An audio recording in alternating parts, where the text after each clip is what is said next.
নারকেল বেগম মুখে লাগাম দিয়ে কথা বল। তোর সাথে কোনো মুখে লাগাম দিয়ে কথা হবে না। তুই কেন সঠিক বিচার করলি না বল? হ্যালো এমএলএ ভাতারি, তুই এমএলএর কাছে কিসের জন্য গিয়েছিলি?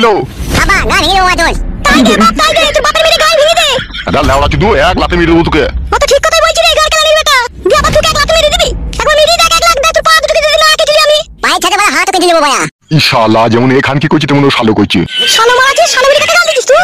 তুই বেজন্মা বেটাকে শালো বলি গাল দিবি, আমার ছেলেকে খবরদার শালো বলি গাল দিবি না। হ্যালো মাগি, তা তুই এমএলএর কাছে কিসের জন্য নালিশ করতে গিয়েছিল? নালিশ করব না, নালিশ করব আমি। কাটা কুকুর বেটা বিটিটার মুখ করে তাকিয়ে দেখ রে, আঙ্গুর শুকিয়ে কিশমিশ হয়ে গেছে দেখ একবার। আর তুই বলছিস আমি বিচার চাইতে যাব না?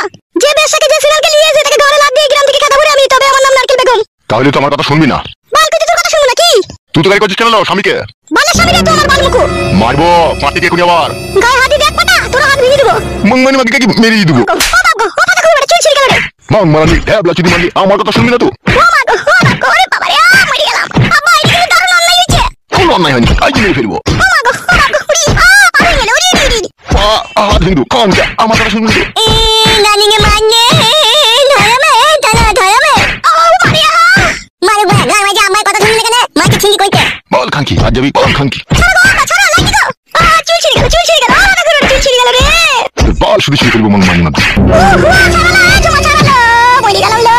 ছাড়বে দাদু ছাড়বে। মংমানি মাগি এবার আমার কোনো কথা বেবাগা হলে তো পিটি মেরে দেবো দেখবি আমি। ও মা গো, ও ঝুমা মাজায় পানি ঢাল, মজা নাই রে ঝুমা মাজায় পানি ঢাল। ও দাদা কুকুর বেটা কাটি মামার মাজায় লাত মারলু রে, ঝুমা পানি ঢাল। হ্যাঁ কি হয় আমি জানি না, কি মার মেয়ে দেবে জানি না, সেটা আপনি ঠিক করলেন না। ও মা মাজায় বা মাজায় পানি ঢাল রে, আমি আর বাঁচবো না রে। কি আল্লাহ চুদি মাগিরা আমার খাবে, আমার পরিবার আমার কথার বেবাগা হবে, পিটি মেরে দেবো সব। দাদা কুকুর বেটা তোর ভাত খাবো না রে, তোর আর ভাত খাবো না আমি। তো যা মারলি আমাকে, খেতে হবে না ভাত, পালাবি। শুয়ে বাচ্চা দাদা কুকুর বেটা এমন মারলি, মাজা ভেঙে দিলি রে বাবা রে। এমন মাছ দেবো তোর মাজা ক্যারাক করে দেবো দেখবি এবার। ধরলো ঝুমা ধরলো, আমাকে একটু চাগিয়ে তুললো। শুয়ে বাচ্চা দাদা কুকুর বেটা কি মার মারলো বাপলো। হালো তো তাকিয়ে দেখছিস তো সবাই দিবাছি না, বুড়োকে তুই দিতে পারলি না। শ্বশুরের গায়ে আমার হাত দিয়ে যায় বল তুই? বাল্লা শ্বশুর দাদা কুকুর বেটার মাথায় ঝাঁটা মারছিস তোকে। যাই তো হলুদ গরম বিলিয়ে যা, আমাকে তো আমার পুরো নাই রে, আর যাই তো হলুদ গরম বিলিয়ে। এমন নাকি না আমাদের মাঝে লাগছিল। চুপ শুয়ে বাচ্চা তুই ছাড়াই নিকো, তুই চুপ। কি করে ছাড়বো, আমরা তো বিছানায় নিয়ে গিয়েছিল, আমাদের জুম করে মারছি তোকে। তাহলে আমি কাঁদে গেলে আমাকে লাত ভেঙে ফেলে দেবে না মায়া? লাত মারবি আর পা কেটে দেবো আজকে, রাত হোক রাত ফুরিয়ে খাটি সকাল হোক দাঁড়া। এমএলএ সাহেবকে বলি চুল শুধু ছিড়িয়ে পারাবো দাঁড়া আমি ঘুম থেকে। আমি এমএলএ সাহেবের বুকে অ্যাসিড মেরে দিলাম। কিসের অ্যাসিড মেরে দিলে তুমি? আর বিটিকে আমার বন্ধুর সাথে পার করে দিলাম। কোথা পার করে দিলে, কি পার করলে? এমএলএ সাহেবের মেয়ে আমার বন্ধুকে ভালোবাসতো, তাদের দুজনের আগে বাড়ি থেকে বাইর করে দিলাম। ও মাই, আমার কি কাজ করেছো তুমি? তুমি এত ভয় করছো কেন, আমি আছি তো। হ্যাঁ এমএলএ সাহেব যদি জানতে পারে তখন কি হবে? ভালো হবে, কিচ্ছু হবে না। কেউ দেখতে পেয়েছিল কি আমি পার করে দিয়েছি? আমি জানি, আমার বন্ধু জানে, দিয়ে গেছে সে জানে। বুধমানি ভাই এমএলএ আমার যা পেছনে লেগেছে, আমি আর ক্ষতি করবো না। ও আমার ক্ষতি করছে, আমি করবো না। তুমি আচ্ছা ফাটা কুকুর বেটা বটে, কেন পরে ঝামেলায় তো থাকবো আমি? তা ওরা কি গান মাইতে আমাদের ঝামেলায় থাকবে? ওরা যদি আমাদের ঝামেলায় থাকতে পারে, আমিও থাকতে পারি না। একে বিপদ গেছিল, আমার থেকে আবার বিপদ লাগাইছো তুমি। তুমি কি না যা হয় হবে সে আমি দেখবো। ও এমএলএ বলি বলে আশা হইলে কেউ চুদির ভাই, ও আমার সোনার সংসার আগুন লাগাইছে, আর আমি ওর সংসার আগুন লাগাবো না, তা কি করে হয়? আমি আগুন লাগিয়ে ছাড়খাড় করে দেবো, সেই আগুনে ও জ্বলি পুড়ে মরবে, বুক চাবে। বিশাল গায়ে পাকা তুমি। তুই বড় মন করি না, ঠিক আছে? তুই চুপ করে বস, সে যা হবে আমি দেখে নেবো বড়া। তুই কি বলে পুরুষ আর কি বল দেখবাসী আমি বুঝতে পারছি। বড় ঢেউলে ঝামেলাটা তুমি চাইতে পারলে না, তুমি কি বলে পুরুষ এখন আমি বুঝতে পারছি। আমি পুরুষ নয় কাদ, আমি পুরুষ। তুই ফাটা চুপ করে বস, মাথা গরম করে না, নালে চেলি দেবো বড়া এখন আবার।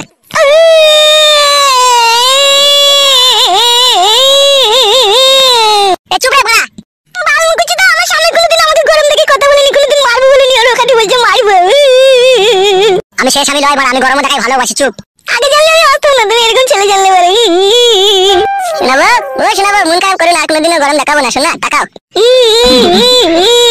ও শোনা বাকি কেন না, আমার জানে ভুল করেছি বাকি, কেন না? ভালো করে আর কোনোদিন গরম দেখাবো না বলছিলাম। ঠিক আছে আমার সোনার চুলচুলি, আর কোনোদিন গরম দেখাবো না। আমার চুঙ্গু মুঙ্গু পাখি একবার এদিকে তাকাও, শোনা। বাল তাকাবে, ও মারি বলি কেন? ভুল হয়ে গেছে, চুঙ্গু মুঙ্গু পাখি একবার তাকাও। এ বাবা লে, আমার সোনা কিভাবে তাকাইছিল, আমি পপে চুম খেলি গেল একটা। কি ব্যাপার বলো তো, তোমাকে তুমি দম মেরে চুপ করে বসে আছো? বিশাল টেনশন হচ্ছে আমার। এইদিকে ঘুরো তুমি, কিসের টেনশন হচ্ছে বলো? ভাবছি তোমার বাবা আবার আমাদের বাড়ি গিয়ে টর্চার করবে না তো? আবার অত মগের মূল্য হয়ে যায়নি যে টর্চার করবে। এইদিকে তাকাও তুমি, আমি তো তোমাকে ভালোবেসে তোমার সাথে চলে এসেছি, তোমার বড় তো ভয় কিসের? তুমি বুঝো না গো। সব বুঝি, আমি সব বুঝি। আমি তোমাকে ভালোবেসেছি আর আমি বুঝবো না? আমার বাবা কিছুই বলবে না, দুদিন একটু রেগে মেগে থাকবে, তারপর আবার ঠান্ডা হয়ে যাবে। ও ভাগ্নে, নতুন বিয়ে করেছিস, কোথায় একটু জড়িয়ে জড়িয়ে ধরে থাকবি, এত ফাঁক হয়ে বসে আছিস কেন? একটু সরে এসে কাছে। এতক্ষণে সেটিং হয়েছে। তা ভাগ্নে, এত নামি দামি মাল কোথা থেকে নিয়ে এলা ভাগ্নে? ও ভাগ্নে কি হলো? এরকম কিছু হয়নি মামা, এমনি। তা মামা ভাত খেতে হবে, চলো চলো ভাতটা খেয়ে আসি। চলো। চলো মামা। হ্যাঁ হ্যাঁ ভাগ্নে এসো।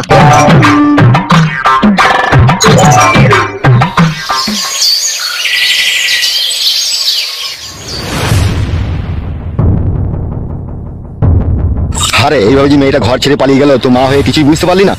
আমি কি করবো, তা আমি তো ঘুমিয়েছিলাম। তো ঘুমিয়েছিলি? ছি, এসব খান কি মাগিকে লিখে সংসার করে রে? একটা শিয়ানার সমস্ত মেয়ে ঘরের থেকে চলে গেছি, কোনো খোঁজ খবর রাখছি না। বাড়ি থেকে যখন যাই তখন কটা বাজে তুই দেখেছিস? আমি ঘড়ি দেখিনি, আমি ঘুমিয়েছিলাম। খান কি না মেয়েরই না চামড়া গুটিয়ে দেবো।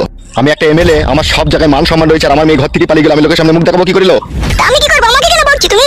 মংমারানি মাগি, আমি রাত মানছি না, দিন মানছি না, গরিব অসহায়দের টাকা মেরি মুচড়ি এনে আমি ঘরে ভরছি তোকে আর তোর মেয়েকে সুখী করার লেগে। আর সেই তুই কেলাচুদি মাগি মাংমারানির বিটির আমার মান সম্মানকে ডুবিয়ে দিলি। আমি এবার আমার বন্ধু বান্ধবদের কাছে কি করে মুখ দেখাবো বল? মাংমারানি কেলাচুদি মাগি খেচিয়ার ঘরের ভিতরে শুচ্ছি। শিয়ানা সমস্ত মেয়েটা যে ঘরের ভিতর থেকে চলে গেল, মা হয়ে তার কোনো খবর রাখেনি। তোর ঢুমন গেলে কি সংসার করে রেখেও? আমাকে বকি কোনো লাভ হবে? তুমি খোঁজ করো তোমার মেয়ে কোথায় গেল না গেল।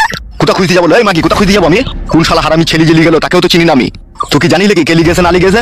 আমি আবজা ছেলেটার নামটা শুনেছিলাম। কি নাম ছেলেটার? ছেলেটার নাম বলছিল তোমার মেয়ে, একদিন বলছিল পাঁচু নাকি নাম। পাঁচু, হ্যাঁ পাঁচু হয়তো হবে। পাঁচু? কোন পাঁচু? সেটা আমি জানি না, সেটা কাউকে জিজ্ঞেস করতে হবে পাঁচু কে আছে না আছে। পাঁচু? খানকি ছেলেকে পাকে পুঁতে দেবো আমি, দাঁড়া। আমার মেয়েকে ঘর থেকে নিয়ে পালানোর যে কি জ্বালা, খানকি ছেলেকে হাড়ে হাড়ে বুঝিয়ে দেবো আমি। শালা কি কাজ করলো বলো দেখ দেখো নিয়া। শালা আমার কথাটা একবার চিন্তা ভাবনা করলো না রে, যে আমার বাবা এমএলএ, আমি ঘর থেকে পালাচ্ছি, আমার বাবার মান সম্মান হারিয়ে যাবে, তা আমার কথা ভাবলো না রে। আমিও বুঝতে পারছি না ও হারাম করে কেন এই কাজটা করলো। তোমাকে কি আর বুঝতে হবে না, তুই যখন খবর রাখতে পারিনি তুই আর বুঝে কি করবি? দাদা শোন টাকা, আমি পাত্তা লাগাইতে চললাম, কোন খানকি ছেলে লিয়ে গেল না লিয়ে গেল তার একটা ব্যবস্থা করি, আমি বাড়ি ঢুকবো, ঠিক আছে? বেশ ঠিক আছে যাও। মাংমারানি কেলাচুদি মাগিরা খেচ্ছের বাড়িতে সুচি গাঁড় আলগা করি, কে কোথায় গেছি, কে কি করছে না করছে, কোনো খোঁজ খবর রাখছি না। আমি চললাম, ফিরতে রাইতে হবে, ভালোভাবে সাবধানে থাকবি বাড়িতে। বেশ ঠিক আছে যাও।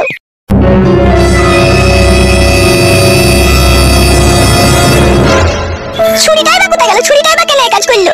ছি, আমারও ভালো লাগছে না। বলে ছুরি পালাবি তো আমাকে একবার বল, কার সাথে যাবি, কি করবি না করবি। ছি ছি ছি ছি, এগুলো কি সহ্য করা যায় বলছিস? ও তোর আগে আমাকে বেরিয়ে গেল, কি করবে কোন না করবে কোন ভগবানই জানে। কি ব্যাপার এমএলএ সাহেব, কেন রেখেছেন এখানে আমাকে? মাথায় নষ্ট, মনে আমার অনেক কষ্ট। আপনি কি বলছেন, কে কষ্ট দিয়েছে আপনাকে? একজন সুরের বাচ্চা, নামটা জানো না কি? পাঁচু, পাঁচু বড় ভাই পাঁচু। হ্যাঁ হ্যাঁ ওই পাঁচু। কি করেছে কি আপনার? আমার সৌন্দর্য ফুলের মতো মেয়েকে ঘরের ভিতর থেকে ভুলিয়ে ফাঁসিয়ে বাই করে নিয়ে গিয়েছে। কি বলছেন এসব? ঠিকই বলছি আমি। ছেলেটার নাম কি বললেন? পাঁচু? হ্যাঁ বিক্রম বাবু, পাঁচু। ওইসব চিন্তা ভাবনা করার কোনো প্রয়োজন নেই, আমার মেয়েকে সহি সালামত আমি দেখতে চাই, আর ওই সুরের বাচ্চাকে 7.5 মাটির তলায় দেখতে চাই আমি।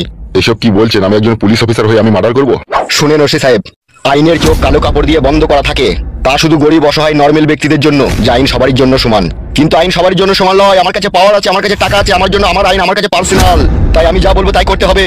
আপনি শুধু কত টাকা চান সেটা বলুন ওকে মাটির তলায় পোতার জন্য। আমি মারলে হবে মার্ডার, আপনি মারলে হবে ইনকাউন্টার, আর ইনকাউন্টারে যদি ইনকোয়ারি হয় ওখান থেকে বেরিয়ে যাওয়ার রাস্তা আপনার খুব ভালোভাবে জানা আছে, তাই কাজটা সম্পূর্ণ আপনাকে হ্যান্ডেল করতে হবে। আপনি টাকার কথা বলুন, কত টাকা নেবেন? ঠিক আছে, আপনি উত্তেজিত হবেন না, সে আমার লোক আছে, আমি ব্যবস্থা করছি। আমি ওই সুইরের বাচ্চা পাঁচুর লাশ দেখতে চাই মাটির তলায়। কোনো চাপ নাই, কোনো চাপ নাই, আপনি দেখতে পাবেন। যেই ছেলেটা আপনার মেয়েকে বাড়ি থেকে বাই করে নিয়ে গিয়েছে তার কি ঠিকানা পত্র জানা আছে? হ্যাঁ হ্যাঁ ওসি সাহেব, আমি তার বাড়ি চিনি। তাহলে তো খুব ভালো কথা। আরে ওসি সাহেব শুনেন, ছেলেটার বাড়ি ঘর নিয়ে আপনাকে চিন্তা করতে হবে না, আমার লোক যাবে আপনাকে দূর থেকে বাড়িটা দেখিয়ে দিবে, তারপরে খেলাটা আপনি খেলবেন। ঠিক আছে। নেন ধরুন টাকাটা, এখানে 1,80,000 টাকা আছে। আর শুনুন ওসি সাহেব, এখন আমি 2 লাখ দিতে রাজি আছি, ওই ছোড়ার লাশ আমি দেখতে চাই। একদম আপনি উত্তেজিত হবেন না, 2 নম্বরই ঘুষের টাকা খেয়ে আপনি দেখতে পাচ্ছেন না আমার মাথায় একটাও চুল নাই। এই চুল ওঠার কারণ হচ্ছে আমি হারাম খেয়েছি সেই জন্য, তাই আপনি এই বিষয়টা নিয়ে একটাও ভাববেন না, ঠিক আছে? আমার লোক আছে, আমার লোক দিয়ে মার্ডার করে দেবো আমি। সে আপনি যা ভালো বুঝবেন তাই করবেন, আমি ওর লাশ দেখতে চাই। ঠিক আছে, কোনো চাপ নেই। আর এই যে কালো বাবু। হ্যাঁ বলুন স্যার। বলছি একবার আমাদের সাথে চলো তো, হে দূর থেকে বাড়িটা দেখিয়ে দেবা। হ্যাঁ চলেন, দেখিয়ে দেবো আমি। কালুয়া তুই বাড়িটা দেখিয়ে দিয়ে তুই একবার ক্লাব ঘরে চলে আসবি, ঠিক আছে? ঠিক আছে বড় ভাই, ঠিক আছে। তাহলে ওসি সাহেব আপনি যান, ও বাড়ি দেখিয়ে দিবে। আচ্ছা ঠিক আছে, আপনি টেনশন করবেন না। আসেন স্যার আসেন। হ্যাঁ চলো।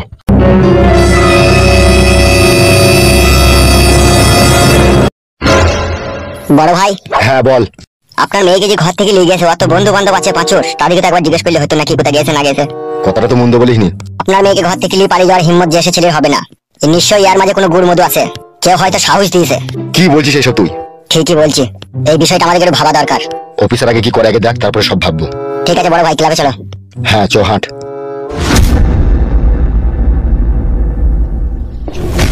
আরে ওই কালু, আর কত দূরে? পায়ে সুতো ছিঁড়ে যাবে তো হাঁটতে হাঁটতে।